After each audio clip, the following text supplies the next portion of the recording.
भाई आदरणीय श्री मोहित बेनीवाल जी को मैं आमंत्रित करता हूं कि वो आए और हम सबका मार्गदर्शन करें। आदरणीय मोहित भैया जी।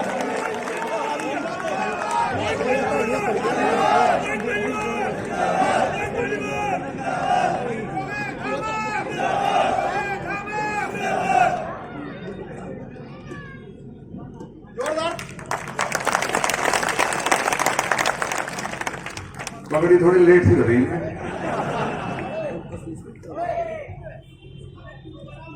बोलो भारत माता की। पश्चिम उत्तर प्रदेश की पावन धरती पर और वहां भी बागपत पर ऐसे भारत माता की जय होगी तो कैसे चलेगा। एक बार दोनों हाथ ऊपर उठा करके बोलो भारत माता की। वो समय याद है 2012 से 17 के बीच का।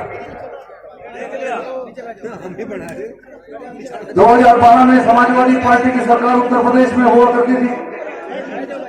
उससे पहले बहुजन समाजवादी पार्टी की सरकार होती थी और एक यहां पर ऐसा प्रचलन प्रारंभ हो गया था, लोगों के मन में ऐसा लगने लगा था कि एक बार बहुजन समाजवादी पार्टी आएगी, अगली बार समाजवादी पार्टी आएगी। और उस समय केंद्र में कांग्रेस की सरकार होती थी। अरे भैया बात मत करो, आपस में बैठ जाओ। केंद्र में कांग्रेस की सरकार होती थी और जब कभी कांग्रेस को आवश्यकता होती थी, कांग्रेस के मन में ऐसा भाव होता था, लोकसभा या राज्यसभा में कोई बिल पारित करने का विषय आता था तो केंद्र की सरकार की मदद करने का काम यही समाजवादी और बहुजन समाजवादी पार्टी के लोग करते थे। कांग्रेस की सरकार में जब कभी किसी बिल की बात हुई, कभी राष्ट्रवादी सोच विचार को रोकने का काम हुआ, चाहे वह कश्मीर को भारत का अभिन्न अंग बनाने के लिए भारतीय जनता पार्टी ने प्रयास किए हो, उन सभी विषयों को लगातार दशकों तक रोकने का काम कांग्रेस पार्टी ने किया। और जब मतदान की बात आती थी, जब संसद में वोट पड़ने की बात आती थी, तो इस राष्ट्रवादी विचार को रोकने का काम समाजवादी पार्टी आगे बढ़ करके करती थी। मुलायम सिंह यादव जी, अखिलेश यादव जी, इनकी सरकारों ने निरंतर उत्तर प्रदेश का प्रतिनिधित्व करते हुए राष्ट्रवादी विचार को रोकने का काम किया। कांग्रेस ने तो दशकों तक, चाहे वह बांग्लादेश, पाकिस्तान, अफगानिस्तान से आए हुए हमारे किसान भाई हो, उनकी नागरिकता देने का विषय हो, उनको सम्मान देने का विषय हो, इस देश के अंदर उनको नागरिकता नहीं लेने दी। दशकों तक वह देश के विभिन्न राज्यों में आते रहे, घूमते रहे, उनके बच्चों को शिक्षा लेने में समस्या होती रही, उन किसान भाइयों को जीवन यापन करने में समस्या होती रही, युवाओं को अपनी शिक्षा में, कॉलेजों में, विश्वविद्यालयों में एडमिशन लेने में समस्या होती रही, लेकिन कांग्रेस ने कभी उनकी चिंता नहीं की। ये पूरे देश का ऐसा वातावरण था। और सीमाओं पर कभी एक गोला अगर पाकिस्तान की तरफ से आता था तो हमारे सैनिक दिल्ली की ओर देखते थे और दिल्ली की ओर देखते देखते वहां के प्रधानमंत्री, जब कांग्रेस का राज होता था तो उसका इंतजार करते रहते थे कि कब वहां से चिट्ठी आएगी, हमें अनुमति मिलेगी और हम भी गोले दाग सकते। ये परिस्थितियां पूरे देश की थी। उत्तर प्रदेश का नाम आजमगढ़, रामपुर इससे होता था। उत्तर प्रदेश के बारे में चर्चा करते थे तो बोलते थे भैया कश्मीर से अगर कोई आतंकवादी छूट करके भागा है तो वह समाजवादी पार्टी की सरकार में कहीं आजमगढ़ में दिखाई देगा, कहीं वो रामपुर में दिखाई देगा, कहीं लखनऊ क्षेत्र में कहीं छुपा होगा। और समाजवादी पार्टी के शासन में अखिलेश यादव और उनकी सरकार उनको संरक्षण देने का काम करते थे। यही होता था कि नहीं होता था, बताओ भैया, होता था कि नहीं होता था। यह उत्तर प्रदेश की और देश की दशा दिशा थी। कांग्रेस के जाने के बाद और 2013 के बाद से 2014 में आप लोगों के आशीर्वाद से बागपत से भी एक कमल खिला करके आपने दिल्ली में भेजा। देश के अंदर एक कुशल बहुमत की सरकार माननीय प्रधानमंत्री जी के नेतृत्व में बनी और उनके नेतृत्व में चाहे वह धारा 370-35 से हो, कश्मीर को भारत का अभिन्न अंग बनाने का विषय हो, इस देश में एक संविधान, एक कानून, एक विधान, एक निशान लगाने का विषय हो, चाहे अपने कश्मीर की और बांग्लादेश की सीमाओं को सुरक्षित करने का विषय हो, चाहे हमारी सेना के जवान कभी एक गोला आता है तो 1000 गोला दागने के बाद पूछते हैं कि और गोले दागने हैं कि रुकना है। उनको दिल्ली की चिट्ठी की इंतजार नहीं करनी पड़ती। अगर एक गोला दागते हैं तो हमारे विमान पाकिस्तान की सीमा के अंदर घुस करके वहां के कैंपों को उड़ाने का काम करते हैं, तो हमारे प्रधानमंत्री आदरणीय नरेंद्र मोदी जी के नेतृत्व में अब पाकिस्तान से लेकर के अमेरिका तक वहां पर भी जय श्री राम के नारे गूंजते हैं कि नहीं गूंजते भाइयों? ये उत्तर प्रदेश का और देश का वातावरण बदला है। और देश के अंदर कश्मीर से लेकर कन्याकुमारी तक भगवा राज आना प्रारंभ हुआ है। इस देश के अंदर अब जय श्री राम का उद्घोष केवल बंगाल ही नहीं, केरल में भी गूंजना शुरू हुआ कि नहीं हुआ है? याद है कि नहीं याद है? केरल का चुनाव हो रहा था, बंगाल का चुनाव हो रहा था, वहां की धरती पर भी जय श्री राम के नारे गूंजने लगे थे। देश का वातावरण बदलने का काम माननीय प्रधानमंत्री जी के नेतृत्व में हुआ है। और इसी प्रकार से उत्तर प्रदेश का वातावरण बदलने का काम माननीय योगी जी के नेतृत्व में हुआ।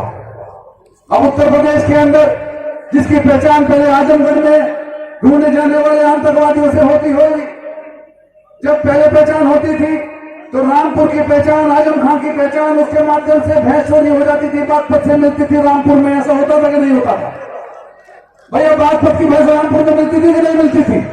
याद है कि नहीं? मैं याद दिला देना चाहता हूं वो समय। और हमारे किसी किसान भाई का अगर रास्ते में जाता हुआ ट्रैक्टर ट्रॉली से गन्ने की बुकी लेकर के, या ट्रैक्टर ट्रॉली से गन्ना अगर वो मिल में लेकर के जा रहा हो, शाम को 6 बजे के बाद वो निकला हो और रास्ते में कहीं रुक करके वो पानी पीने लगे, तो उसका टोला तो रह जाता था, ट्रैक्टर गायब हो जाता था। होता था कि नहीं होता था ये? और फिर ढूंढते रहते थे कहां चला गया। वो या तो आजमगढ़ में मिलता था या रामपुर में मिलता था।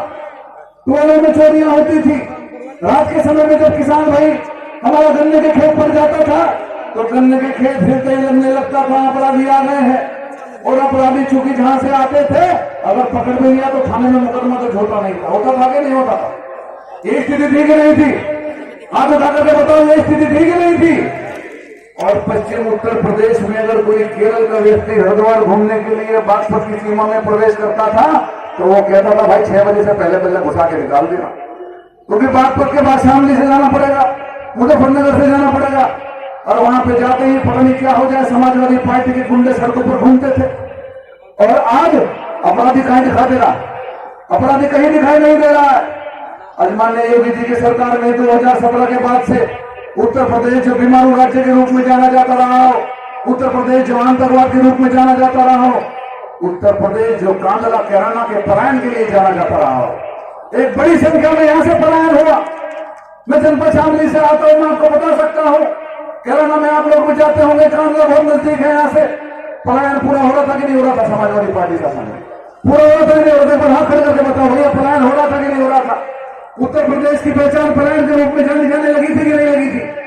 और वह समाजवादी पार्टी के शासन में जो उत्तर प्रदेश की पहचान कांगड़ा कैराना के पलायन से हुई हो, जो मुजफ्फरनगर के 2013 के दंगों से हुई हो, उत्तर प्रदेश की पहचान यहाँ पर होने वाले महिलाओं के अत्याचार, महिलाओं पर होने वाले अत्याचार, बहन बेटियों के साथ होने वाले अत्याचार, उससे होती हो। उस उत्तर प्रदेश को 2017 में जब भारतीय जनता पार्टी की सरकार बनी, माननीय योगी जी के नेतृत्व की सरकार बनी, तो उत्तर प्रदेश की पहचान बदलने का काम माननीय योगी जी के नेतृत्व में हुआ। आज उत्तर प्रदेश की पहचान, जिसकी पहचान आतंकवाद, अपराध, भ्रष्टाचार, पलायन के रूप में होती थी, जिसकी पहचान बहन बेटियों के ऊपर होने वाले दुराचार से होती थी, जिसकी पहचान बीमारू राज्य के रूप में होती थी, उस उत्तर प्रदेश की पहचान बदलने का काम हुआ। आज उत्तर प्रदेश की पहचान काशी विश्वनाथ के मंदिर से होती है। आज उत्तर प्रदेश की पहचान बरसाना की होली और बांके बिहारी के मंदिर से होती है। आज उत्तर प्रदेश की पहचान मां गंगा के निर्मल प्रवाह से होती है। आज उत्तर प्रदेश की पहचान बागपत, मेरठ, गौतम बुद्ध नगर, मुजफ्फरनगर, शामली, सहारनपुर, बदायूं, अपने इस क्षेत्र में बनने वाले नेशनल हाईवे से होती है। आज उत्तर प्रदेश की पहचान यहां पर डीजे पहले बजने देता था क्या? कोई नहीं बजने देता था ना। अब कांवड़ यात्रियों पर होने वाली पुष्प वर्षा से उत्तर प्रदेश की पहचान होती है। और हमारे किसान भाइयों के बढ़ते हुए सम्मान से उत्तर प्रदेश की पहचान होती है। आज उत्तर प्रदेश के बागपत के युवाओं की पहचान, यहाँ पर मिलने वाले रोजगार उनके सम्मान से होती है, हमारे बहन बेटियों के बढ़ते हुए सम्मान से होती है। और अभी तो कल की बात है, माननीय मोदी जी मेरठ में आए थे। आपने कल्पना नहीं की, जो कल्पना नहीं की आने वाली कई पीढ़ियों तक, आने वाले दशकों तक, जो ये सलावा में स्पोर्ट्स विश्वविद्यालय, जो खेल विश्वविद्यालय बना है, ये पश्चिम उत्तर प्रदेश के किसानों का, युवाओं का, आने वाले समय में भविष्य के निर्माण करने की नींव माननीय मोदी जी के नेतृत्व में, माननीय योगी जी के नेतृत्व में रखी गई है। आने वाले समय में यहाँ से खिलाड़ी निकलेंगे, हमारे युवा साथियों को मौका मिलेगा और वह भी ओलंपिक में जाकर के पदक ला करके बागपत का नाम रोशन करने का काम करेंगे। और मुझे पूर्ण विश्वास है इस बार कमल खिलाने कि नहीं खिलाने, पिछली बार खिलाने कि नहीं खिलाने। बागपत के बारे में सब चर्चा करते हैं और मैं तो यहां से यहाँ आता रहता हूं, मुझे तो बहुत स्नेह भी है बागपत से। और जब यहां आता हूं मुझे देख करके लगता है कि जितना करंट ऊपर है उतना ही करंट नीचे भी है। और जब मैं आता हूं हर बार मुझे करंट बढ़ता हुआ भी दिखाई देता। पिछली बार आया तो करंट दिख रहा था, इस बार आया तो लगा कि सड़कों पर ट्रैक्टर ही ट्रैक्टर, युवा लोग किसान महिलाएं सब निकल करके आए और सब लोगों का उत्साह देख करके लग रहा था। माननीय राधा मोहन जी हमारे प्रदेश के प्रभारी हैं, हमारे बीच में आए हैं। मैं उनके सामने आप लोगों से संकल्प लेकर के जाना चाहता। संकल्प देने को तैयार है कि नहीं? पूर्ण रूप से संकल्प देंगे कि नहीं देंगे? पीछे के लोग को पूछ रहा हूं। उत्तर प्रदेश के हर जनपद में विश्वविद्यालय विकास की योजनाएं, महिलाओं बहनों का युवाओं का सम्मान बन बचाने का काम हुआ है। तो ये जिन्नावादी सोच की सरकार, ये सरकार जो तालिबानी सोच की है, उसको जवाब देने का काम आपको बागपत से करना है। और इस बार मैं आपसे संकल्प लेकर के जाना चाहता हूं। जिस प्रकार से आपने पिछली बार तीनों सीट पर मेला फेरने का काम किया था, इस बार भी फेरोगे कि नहीं फेरोगे बताओ? अरे भैया पीछे भी एक बार हाथ ऊपर करके बताओ, मेला फेरोगे कि नहीं फेरोगे? लेकिन एक संकल्प लेना है, पिछली बार जितने मार्जिन से जिताया था इस बार दुगने मार्जिन से जिता करके भेजना है, ताकि ये 3 कमल के फूल बागपत की धरती से ये 6 के बराबर दिखाई दे। वैसे तो छपरौली का, बागपत का और बड़ौद का एक फूल 10 के बराबर माना गया लखनऊ में। अभी मैं 6 कर दोगे आप तो 60 के बराबर हो जाएंगे। तो एक बार दोनों हाथ ऊपर उठा करके ये आपकी आवाज तालिबान तक जानी चाहिए। यह कश्मीर से कन्याकुमारी तक, बंगाल के कच्छ से पूर्वोत्तर राज्यों तक, यहाँ के क्षेत्र की आवाज या बुलंद आवाज लखनऊ की धरती तक गूंजनी चाहिए। और आदरणीय राधा मोहन जी के सम्मान में इस आवाज से यह संकेत जाएगा कि बागपत में पुनः भगवा और कमल खिलने वाला। एक बार तो हाथ ऊपर उठा करके बोलेंगे जय श्री राम। अयोध्या में भगवान श्री राम का भव्य मंदिर का निर्माण हो रहा है। मंच की पूरी ताकत लगाएगा। मेरे सामने वाले युवा साथी तो मुझे दिख ही रहा है पूरी ऊर्जा से परिपूर्ण। हल्की आवाज नहीं चाहिए, बागपत की धरती की आवाज अलग है। बोलो जय श्री राम, जय श्री राम, जय श्री राम। भारत माता की जय।